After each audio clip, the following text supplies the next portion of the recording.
जय हिंद। स्वागत है आपका न्यूज़ बिहार में। चलिए देखते हैं आज के तमाम बड़ी खबरों को। टाटा की टीसीएस देगी दरभंगा के युवकों को वाईईपी प्रशिक्षण। आईटी सेक्टर में मिलेगा रोजगार। बिहार के युवाओं को आईटी सेक्टर के योग्य प्रशिक्षित करने के लिए टाटा ग्रुप सामने आई है। 22 नवंबर को टाटा कंसल्टेंसी सर्विसेज अपने यूथ एम्प्लॉयमेंट प्रोग्राम यानी कि वाईईपी की शुरुआत कर रही है। श्रम संसाधन विभाग और अवर प्रादेशिक नियोजनालय दरभंगा के सहयोग से यह प्रशिक्षण कार्यक्रम शुरू किया जा रहा है। प्रशिक्षण के संबंध में नियोजन पदाधिकारी मृणाल कुमार चौधरी ने पत्रकारों को बताया कि दरभंगा में पहली बार टाटा जैसे दिग्गज कंपनी के सीएसआर के माध्यम से प्रशिक्षण दिया जा रहा है। इस प्रशिक्षण के उपरांत यहां प्रशिक्षित युवाओं के लिए नियोजन का आयोजन किया जाएगा। इस नियोजन में टीसीएस के अलावा देश के कई और बड़ी कंपनियों के प्रतिनिधि शामिल होंगे। बिहार में रातों रात गायब हो गई सड़क, एफआईआर दर्ज। जाने क्या है पूरा मामला। बिहार में अक्सर हैरान करने वाली खबर सामने आती रहती है। पहले ट्रेन इंजन की चोरी, फिर टावर की चोरी, अब सड़क का ही गायब होने का मामला सामने आया है। यह मामला बिहार के बांका जिला के नवादा खरौनी पंचायत के खरौनी गांव से जुड़ा है। ग्रामीणों ने गांव के दक्षिण दिशा में स्थित खादमपुर गांव तक जाने वाली एकमात्र सड़क गायब होने की शिकायत पुलिस से की है। पुलिस ने मामले की गंभीरता को देखते हुए कार्रवाई शुरू कर दी है। दरअसल यह घटना 29 नवम्बर की है। 29 नवम्बर की सुबह ग्रामीण जब उठे तो देखा कि गाँव का एकमात्र सड़क गायब है। यह देखकर ग्रामीण टेंशन में आ गए। ग्रामीणों ने तत्काल की सूचना पुलिस को दी। पुलिस ने जब इसकी जांच शुरू की तो पता चला कि नवादा खरौनी पंचायत के खरौनी गांव से दक्षिण दिशा में स्थित खादमपुर तक जाने वाली एकमात्र सड़क जो गायब हो गई है वो गायब नहीं हुई है, उस पर गेहूं की बुआई कर दी गई है। 28 नवंबर की रात खरौनी गांव के कुछ दबंगों ने सड़क को रातों रात जोतकर उसमें गेहूं की बुआई कर दी। सुपौल में सड़क हादसे के शिकार हुए सास और दामाद, दोनों की एक साथ मौत से परिजनों में पसरा मातम। सुपौल जिले की पिपरा थाना क्षेत्र अंतर्गत कटैया माहे निवासी अजीत यादव व उसकी सास रसूलिया देवी की सड़क दुर्घटना में मौत हो गई। इससे परिजनों में कोहराम मचा हुआ है। मालूम हो कि 6 महीने पहले अजीत के पिता की मौत हो गई थी। इसके बाद घर परिवार की जिम्मेदारी अजीत संभाल रहे थे। पिता की पहली बरसी नहीं हुई और अजीत की सड़क दुर्घटना में मौत हो गई। इस अनहोनी से परिवार में मातम छा गया। बुधवार को मृतक का अंतिम संस्कार किया गया। मृतक अजीत अपने पीछे एक पुत्र एक पुत्री को छोड़ गए। 12 वर्षीय बेटा रोहन कुमार ने फपक रोते हुए पिता की मुखाग्नि दी। 10 वर्षीय पुत्री अनुष्का सदर अस्पताल सुपौल में मौत से लड़ रही है। पत्नी रानी देवी का रो रो कर बुरा हाल है। वह बार बार बेहोश हो रही है। इस घटना से पूरे गांव में शोक की लहर है। सगे संबंधियों सहित सैकड़ों की संख्या में पहुंचे लोग परिजनों को सांत्वना दे रहे हैं। रसोई घर में काम कर रही महिला का युवक ने बनाया वीडियो। बिजली के पोल में बांधकर पति ने जमकर पीटा। समस्तीपुर जिले के मऊ बाजार स्थित लहेरिया चौक के समीप अपने रसोई घर में काम कर रही गृहिणी का चोरी छिपे वीडियो बनाना एक युवक को महंगा पड़ गया। वीडियो बनाए जाने की भनक महिला को लगते उसने इसकी जानकारी अपने पति को दी। तब पति आग बबूला हो गया और वीडियो बनाने वाले युवक की खोजबीन शुरू कर दी। वाकया बीते रविवार की है। आखिरकार घर में लगे सीसीटीवी से युवक की पहचान हो पाई। नाटकीय ढंग से युवक को बुधवार को पकड़ा गया। ग्रामीणों ने चोरी छिपे वीडियो बनाने के आरोप में बिजली के पोल में बांधकर जमकर पिटाई की। आरोपी युवक की पहचान शेरपुर गांव के वार्ड 5 निवासी राजकुमार दास के पुत्र विजय कुमार के रूप में की गई। आरोपी युवक उक्त महिला के घर के पास ही कई दिनों से मजदूरी कर रहा था। उसके मोबाइल में बनाया गया वीडियो मौजूद था। जमुई के 2 मजदूरों की सूरत में झुलसने से मौत, परिजनों में मचा कोहराम। जमुई के चकाई थाना क्षेत्र अंतर्गत रामचंद्र डी पंचायत में मतेडी गांव निवासी 2 युवक की मौत गुजरात के सूरत में आग झुलसने से हो गई। सूचना के बाद दोनों के परिजनों में कोहराम मचा है। गांव में शोक का माहौल है। जानकारी के अनुसार मतेडी गाँव के 5 युवक गंगाधर यादव पिता ढालेश्वर यादव, वरुण यादव पिता चंडी यादव, रमेश यादव, प्रदीप यादव, सिकंदर यादव गुजरात के सूरत शहर स्थित एक कपड़ा मिल में मजदूरी कर रहे थे। पांचों सूरत स्थित विष्णुनगर अंतर्गत सचिन पाली गांव के अक्षर निवास के एक कमरे में भाड़े पर रहते थे। घटना के संबंध में बताया जाता है कि 15 नवंबर की रात्रि खाना बनाने के दौरान एकाएक गैस खत्म हो गई। गैस खत्म हो जाने के बाद दूसरा सिलेंडर लगाया गया। इस दौरान सही तरीके से रेगुलेटर फिट नहीं होने के कारण गैस कमरे में फैल गया और माचिस की तिल्ली जलाते ही पूरे घर में आग लग गई। आग की चपेट में आ जाने के से गंगाधर, वरुण और रमेश बुरी तरह घायल हो गए। प्रदीप और सिकंदर कमरे से बाहर होने के कारण बाल बाल बचे। घटना के बाद तत्काल तीनों को पास के अस्पताल में भर्ती कराया गया, जहाँ इलाज के क्रम में बीते 28 नवंबर की सुबह गंगाधर की मौत हो गई, जबकि बीते 29 नवंबर की रात्रि वरुण की भी मौत हो गई। मद्य निषेध विभाग की हाजत में ही हो गई शराब पार्टी, होमगार्ड के जवान समेत 7 गिरफ्तार। पालीगंज मद्य निषेध विभाग के कार्यालय में बुधवार को शराब की पार्टी सजी। किसी ने इसका वीडियो भी वायरल कर दिया। यह वीडियो पुलिस के पास भी पहुंचा। तत्काल हरकत में आई पुलिस ने वहां छापेमारी कर 7 लोगों को नशे की हालत में गिरफ्तार कर लिया। गिरफ्तार होने वाले में होमगार्ड के 2 जवान भी शामिल हैं। पकड़े गए सभी लोगों को पालीगंज थाने लाया गया। मामला बुधवार देर शाम का है। पालीगंज मद्य निषेध विभाग की टीम ने मंगलवार को ही अनुमंडल के अलग अलग जगहों से 5 लोगों लोगों को शराब पीने के आरोप में पकड़कर पालीगंज बंदरा बगीचा स्थित मद्य निषेध विभाग के हाजत में रखा था। एएसपी अवधेश दीक्षित ने बताया कि बुधवार को शराब पीने वालों में से एक व्यक्ति ने अपने परिजनों को शराब पार्टी का वीडियो भेज दिया। वीडियो में दिख रहा है कि मद्य निषेध विभाग के हाजत में 5 लोग शराब पार्टी कर रहे हैं। जैसे ही उन्हें इस मामले की जानकारी हुई, वायरल वीडियो के सत्यापन के लिए पालीगंज इंस्पेक्टर विजय गुप्ता के साथ वे मद्य निषेध विभाग के कार्यालय गए। पुलिस जब पांचों को पकड़कर बाहर लाने लगी तो वहां तैनात 2 गृह रक्षक छोटन मंडल सियाराम मंडल को भी नशे की हालत में पाया। इस बीच जांच के क्रम में पता चला कि पूरब वाले बैरक में 5 लीटर देसी शराब प्लास्टिक में रखी हुई है। पुलिस ने उसे भी जब्त कर लिया। घटना की जानकारी मिलते ही पटना एसपी वेस्ट राजेश कुमार पालीगंज थाना पहुंचकर मामले की जांच में जुट गए।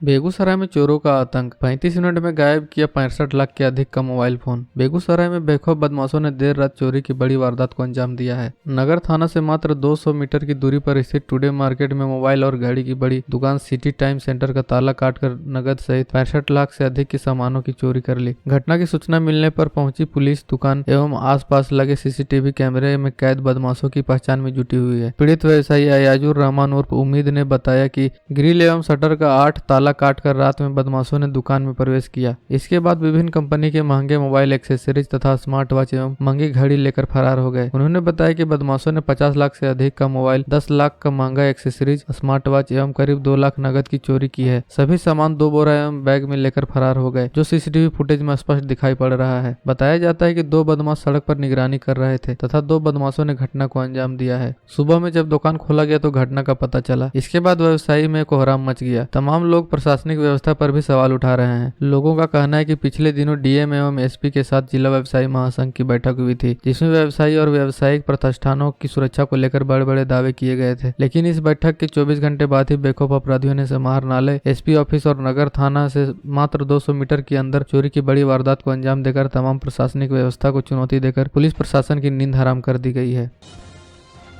रैगिंग से परेशान बिहार के छात्र की कोलकाता के हॉस्टल में संदिग्ध मौत। जमुई में सड़क पर धरना प्रदर्शन। कोलकाता में उत्तर 24 परगना के बारानगर के बनहुगली स्थित भारतीय राष्ट्रीय दिव्यांग संस्थान के छात्रावास में बिहार के जमुई निवासी छात्र प्रियरंजन सिंह की संदिग्ध मौत अब पहली बनी हुई है। हॉस्टल के कमरे में प्रियरंजन का शव फंदे में लटके हालत में पाया गया था। मृतक छात्र के परिजनों ने रैगिंग का शिकार होने की आशंका जताई है और बंगाल पुलिस पर भेदभाव का आरोप लगाया है। परिजन निष्पक्ष जाँच की मांग लेकर जमुई में सड़क पर धरना देके बैठे हुए हैं। बताते चले कि 29 नवंबर को पश्चिम बंगाल के NILD में पढ़ने वाले जमुई जिले के चंद्रदीप थाना क्षेत्र के मोहम्मदपुर गांव निवासी पवन कुमार के छोटे पुत्र प्रियरंजन की लाश उसके कमरे में संदेहास्पद अवस्था में मिली थी। परिजनों का कहना है कि प्रियरंजन लगातार रैगिंग का शिकार हो रहा था और आखिरकार 29 नवंबर को उसकी मौत हो गई। इसके विरोध में बुधवार सुबह मृतक प्रियरंजन के बड़े भाई प्रवीण रंजन तथा बड़ी संख्या में स्थानीय ग्रामीण आक्रोशित हो गए और उन्होंने मुख्य मार्ग को जाम कर दिया। परिजन सड़क पर ही धरने पर बैठ गए। हाथों में जस्टिस फॉर प्रियरंजन को न्याय दो जैसे नारों वाले होर्डिंग व पोस्टर लेकर लोगों ने जमकर विरोध जताया। मृतक प्रियरंजन के भाई प्रवीण रंजन ने बताया कि मुझे यह बताया गया कि बीते 29 नवंबर की रात 1:08 बजे मेरे भाई की लाश उसके कमरे में फंदे से झूलते हुए मिली। कॉलेज प्रबंधन और अन्य लोग इस आत्महत्या के तौर पर देख रहे हैं, जबकि ऐसा कुछ भी नहीं है। उसने कहा कि अगर वह किसी प्रकार की मानसिकता तनाव में होता तो इसकी जानकारी हमें अवश्य होती। हारने के बाद मुखिया को मौत के घाट उतारने वाली नक्सली उपचुनाव के लिए मांद से निकलते ही गिरफ्तार। मुंगेर पुलिस एवं STF जमालपुर ने मंगलवार को हार्डकोर नक्सली कारी देवी को गिरफ्तार किया। उसकी गिरफ्तारी मंगलवार को लड़ैया टांड थाना क्षेत्र के गोरैया सखौल जंगल से की गई। कारी पहाड़ की तराई में बसे न्यू पैसरा की रहने वाली है। वह अजीमगंज पंचायत के मुखिया परमानंद टुडू हत्याकांड के आरोपित है। इसकी गिरफ्तारी के लिए पुलिस लगातार छापेमारी कर रही थी। धरहरा प्रखंड के पहाड़ी जंगल में स्थित न्यू पैसरा निवासी कारी देवी हार्डकोर नक्सली है, जो मुखिया का चुनाव हारने के बाद भी मुखिया बनने की लालसा नहीं छोड़ी और नवनिर्वाचित मुखिया परमानंद टुडू हत्याकांड में अग्रणी रही। इस कांड में पूर्व मुखिया योगेंद्र कोड़ा भी जेल में बंद है। चुनाव की तारीखों का ऐलान भी होने वाला है, जिसके कारण वह नक्सलियों की मदद से एक बार पुनः मुखिया बनने को लेकर क्षेत्र में सक्रिय हो गई और लोगों को संगठन से जोड़ने एवं मतदाताओं को नक्सलियों का भय दिखाकर अपने पक्ष में जोड़ने का कार्य कर रही थी। बिहार में मिली 1 करोड़ रुपए में बिकने वाली छिपकली, जाने इसकी खासियत और अंतर्राष्ट्रीय बाजार में कीमत। बिहार के पूर्णिया जिले से बड़ी खबर सामने आ रही है। पूर्णिया में एक ऐसी छिपकली मिली है जिसकी कीमत 1 करोड़ रुपए बताई जा रही है। वहीं अंतर्राष्ट्रीय बाजार में इस छिपकली की कीमत 1 करोड़ रुपए से अधिक आंकी जा रही है। इस छिपकली को टोकाई गोयको के नाम से जाना जाता है। इस छिपकली के साथ पूर्णिया पुलिस ने 5 लोगों को गिरफ्तार भी किया है। छिपकली को तस्करी के लिए दिल्ली ले जाया जा रहा था। पुलिस ने गुप्त सूचना के आधार पर इस छिपकली को दवा की दुकान से बरामद किया है। बताया जा रहा है कि पूर्णिया पुलिस ने जिस छिपकली को बरामद किया उसकी कीमत लगभग 1 करोड़ रुपए है। पूर्णिया पुलिस ने छापेमारी कर टोकाई गोयको नस्ल की काली छिपकली को जब्त किया है। वहीं अंतर्राष्ट्रीय बाजार में इसकी कीमत 1 करोड़ रुपए से अधिक है। एसडीपीओ ने बताया कि छिपकली को पश्चिम बंगाल के करंडीघी से लाया गया था। इस मामले में पुलिस ने 5 लोगों को गिरफ्तार किया है। पकड़े गए लोगों से पूछताछ की जा रही है। बहुत जल्द ही इस गिरोह का पर्दाफाश किया जाएगा। बताया जा रहा है कि इस छिपकली का उपयोग मर्दानगी बढ़ाने वाली दवाओं के निर्माण में होता है। इसके मांस में नपुंसकता, डायबिटीज, एड्स और कैंसर की परंपरागत दवाई बनाई जाती है। इसका उपयोग मर्दानगी बढ़ाने के लिए भी किया जाता है। सिवान में लगी भीषण आग, झुलसने से 15 वर्षीय किशोरी की मौत। घटना के बाद गांव में पसरा मातम। सिवान जिले के दरौली थाना क्षेत्र के सरना पंचायत मकरी टोला के गुमावर में मंगलवार की देर रात झोपड़ी में अचानक आग लग गई, जिससे गांव में अफरा तफरी का माहौल बन गया। ग्रामीणों द्वारा हो हल्ला होने पर लोग जमा हुए और काफी मशक्कत के बाद ग्रामीणों द्वारा आग पर काबू पाया गया। वहीं इस घटना में 15 वर्षीय किशोरी की आग में झुलस जाने से मौत हो गई। इसके साथ ही हजारों की संपत्ति जलकर राख हो गई। मृतका की पहचान राजू राम की 15 वर्षीय पुत्री किरण कुमारी के रूप में हुई। ग्रामीणों ने बताया कि रात में मृतका के दादा और 2 अन्य बच्चों के साथ झोपड़ी नुमा मकान में सोए हुए थे। देर रात को किरण पीड़िया का गीत गाकर आई और बिना किसी से बताए झोपड़ी में सो गई। जब रात्रि में आग लगी तो उसके दादा 2 बच्चों को लेकर बाहर आ गए, जबकि जानकारी के अभाव में किशोरी अंदर रह गई। जब आग की लपटें तेज हुई और किशोरी को चीखने की आवाज सुन आसपास के लोग निकलना चाहे तब तक वह बुरी तरह झुलस चुकी थी। वहीं अस्पताल ले जाने के क्रम में उसकी मौत हो गई। आग कैसे लगी इस पर ग्रामीणों ने अलग अलग अटकलें लगाई जा रही है। वहीं कुछ लोगों का कहना है कि दिया गिरने से आग लग गई होगी। इस घटना में गांव में मातम छाया हुआ है। पिता राजू राम, मां गायत्री देवी, दादा नथुनी राम और भाई राज अमित राहुल का रो रो कर बुरा हाल है।